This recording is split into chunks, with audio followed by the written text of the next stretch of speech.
رج 42 رو تا انتها بافتیم. بست انتهای رج رو میزنم، با یه بست میام روی پایه دوم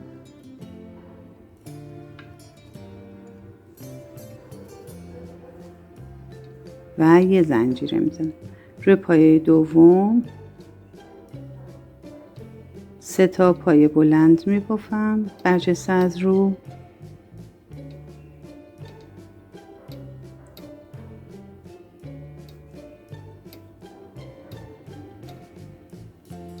یک زنجیره میزنم.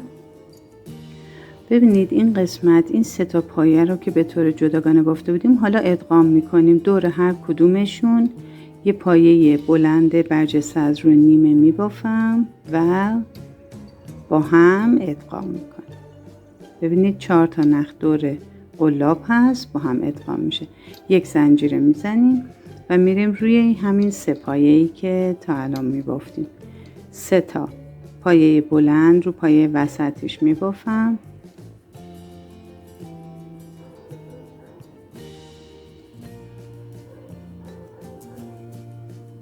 دو تا زنجیره. این قسمت کار روی گندمی تمام این پایه ها پایه بلند میبافم. اختلافش هم 2 زنجیره است. یه پایه بلند، 2 زنجیره. پایه بلند بعدی 2 زنجیره.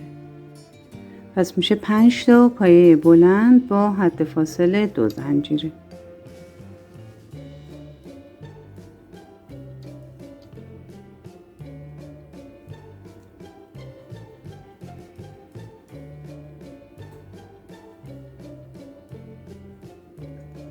دو زنجیره میزنم و میرسم به این 3 پایه. ببینید بافتمون به این شکل شد. تا انتهای رج 43 ببافید، بر بست انتهای رج برمیگردید. خب رسیدیم به رج 44. بست رج 43 رو میزنم، با یه بست میام روی پایه دوم، یه زنجیره میزنم. ببینید الان دور پایه وسطم 2 تا پایه بلند نیمه میبافم.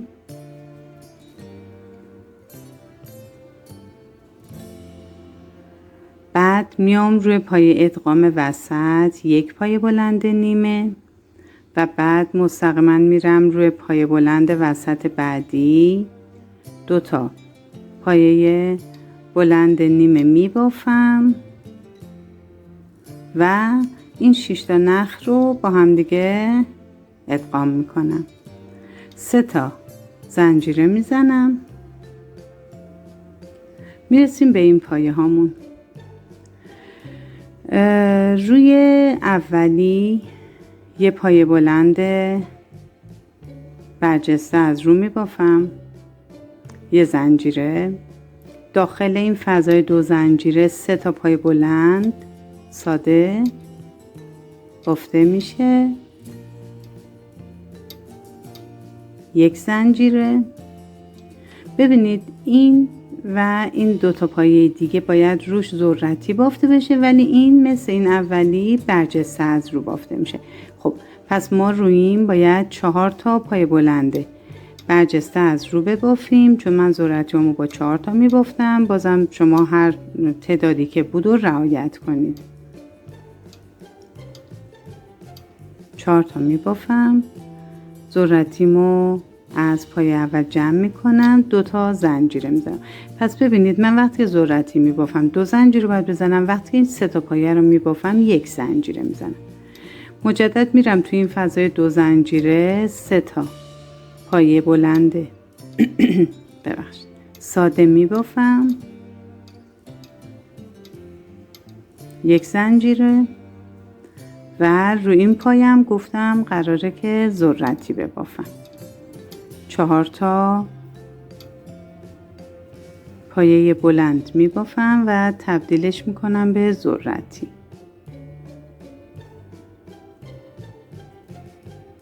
درسته؟ اینم ذرتی شد. 2 تا زنجیره و روی این فضا 3 تا پایه بلند.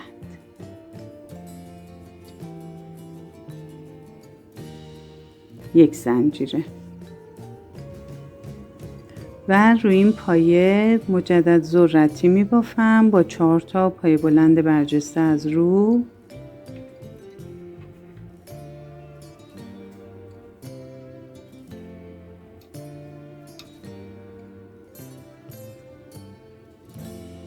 ذرتی رو جمع میکنم،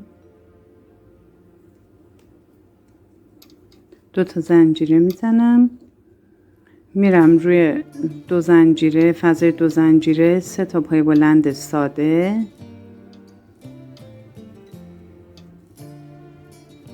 یه تک زنجیره میزنم و روی پایه آخر هم پایه بلند برجسته از رو.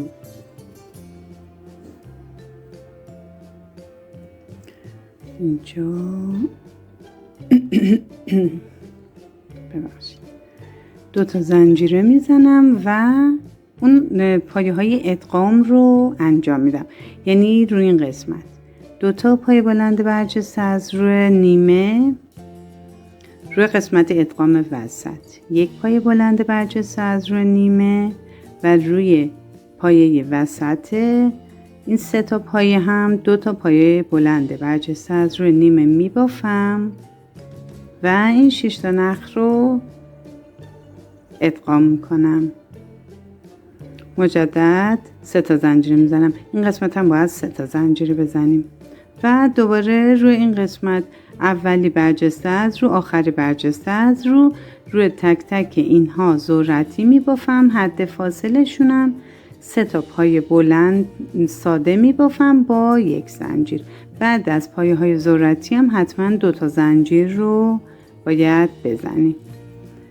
پس این فواصل اینجا و اینجا هر کدوم 3 زنجیره باید باشه. من اینجا 2 زنجیره زدم که اصلاحش میکنم، شما هم همین کارو بکنید. ببینید بافتمون به این شکل میشه. این قسمت گلمون کاملا جمع شده و این قسمت هم با 3 تا ذرتی تزیین میشه. ببافید تا انتهای رج 44. بر بسته انتهای رج برمیگردیم. به رج 45 رسیدیم. بسته انتهای رج رو ببینید به این قسمت، به قسمتی ادغام میزنم و همینجا دور ادغام رو میگیرم. ببینید دور ادغام اینجاست، میگیرم و 1 پایه بلند برجسته از رو میبافم. 4 تا زنجیره میزنم، میام دور این پایه بلند اولم 1 پایه بلند برجسته از رو میبافم. 5 تا زنجیره میزنم، دور پایه ذرتی رو بکشید جلو، پشتش خالیه، قلاب رو وارد میکنیم، 1 پایه بلند برجسته از رو میبافم. 5 تا زنجیره میزنم، دور ذرتی وسط 1 پایه بلند برجسته از رو میبافم. 5 تا زنجیره میزنم و مجدد دورش 1 پایه بلند برجسته از رو دیگه میزنم. ببینید پایه وی شکل درست میشه.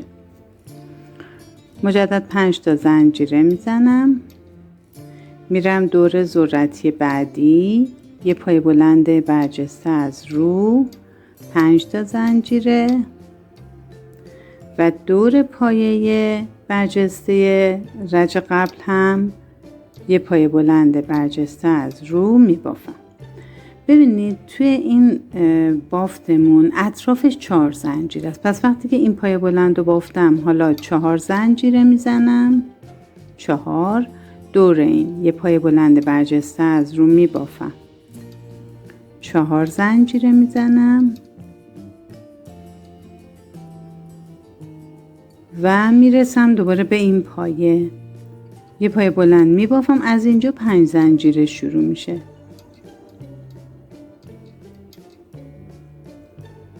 بعد دور این 1 پایه بلند برجسته از رو میبافم، 5 زنجیره میزنم، دور ذرتی وسط پایه بلند برجسته از رو میبافم، 5 زنجیره میزنم، دوباره دورش پایه بلند برجسته از رو میبافم و دوباره قرینه این سم 5 زنجیره، 1 پایه بلند برجسته از رو دور ذرتی 5 زنجیره و 1 پایه بلند برجسته از رو دور این پایم بعد 4 زنجیره میزنم دور این یه پایه بلند برجسته از رو میزنم و 4 زنجیره. پس ببینید بافتمون تا اینجای کار به این شکل در میاد، به این شکل میشه.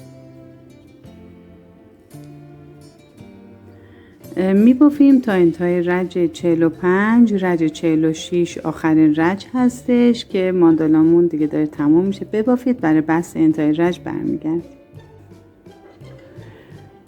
خب برای شروع رج 46 که آخرین رجمون هست، ما 4 زنجیره رو که زدیم بست میزنم به ابتدای رج، میام وارد این فضای 4 زنجیره میشم، 4 تا پایه کوتاه میبافم. 2 3 و 4. میرم تو این فضای بعدی 2 تا پایه کوتاه میبافم، 3 تا زنجیره میزنم، یه پیکوت 3 زنجیره میسازم. بعد مجدد تو همین فضا 2 تا پایه کوتاه میبافم. ببینید به این شکل میشه. تو فضای بعدی مثل همین عمل میکنم، 2 تا پایه کوتاه، 3 تا زنجیره، پیکوت 3 زنجیره میسازم و مجدد تو همین فضا 2 تا پایه کوتاه. ببینید به این شکل میشه. میریم تو فضای 7 شکل، 2 تا پایه کوتاه میبافم. این دفعه پیکوتم 5 زنجیر است. پس فقط تو فضای بسا وی شکلمون پیکوت 5 زنجیره داریم. مجدد تو همون فضا 2 تا پایه کوتاه میبافم. ببینید پیکوتمون به این شکل میشه. الان دیگه قرینه این سمت 2 تا پایه کوتاه میزنم، 3 تا زنجیره پیکوت میسازم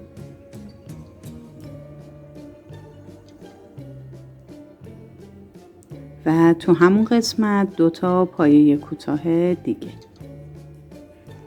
تو فضای بعدی 2 تا پایه کوتاه میبافم، 3 تا زنجیره میزنم، پیکوت 3 زنجیره میسازم و همونجا 2 تا پایه کوتاه دیگه. خب ببینید الان رسیدیم به فضای 4 زنجیره های بالای این گلمون. پس من تو هر کدوم باید 4 تا پایه کوتاه ببافم. 3 و 4. مستقیما میرم تو این فضای 4 زنجیره، 4 تا پایه کوتاه. این قسمت هم که عیناً مشابه این الگو، ببینید به این شکل میشه. ببافید تا انتهای رج 46. برای بست انتهای رج و پایان کار برمیگردیم. خب دوستای هنرمندم به انتهای رج 46 رسیدیم، آخرین رج ماندالا گابریل، و بست انتهای رج رو به پای کوتاه ابتدای رج میزنم و همجا یه زنجیره میزنم و نخ رو قطع میکنم. ماندالا تموم شد. ببینید انتهای کار به این صورته. خیلی ماندالای زیباییه. امیدوارم که تا اینجا بافته باشید و لذت برده باشید. بعد از اینکه سوزن کشی کردید و بخاردهی کردید، خب ماندالا خیلی فرم قشنگتری به خودش میگیره و میتونید به حلقه بست کنید. طریقه اتصال به حلقه رو آموزش دادم در کانال، میتونید لینکش رو میذارم که اگه دوست داشته باشید استفاده بکنید. ممنون که کانال ما رو حمایت میکنید، ماندالا بافی رو دنبال میکنید. من سعی میکنم که از ماندالاهای راحت تر شروع کنم آموزش رو. چند تا ماندالا هستن که یه مقداری پیچیدگی بیشتری دارن، اونا رو بعد آموزش میدم، آموزشاشون رو دیرتر میذارم و امیدوارم که ببافید و آرامش داشته باشید. ممنون. خدا نگهدار.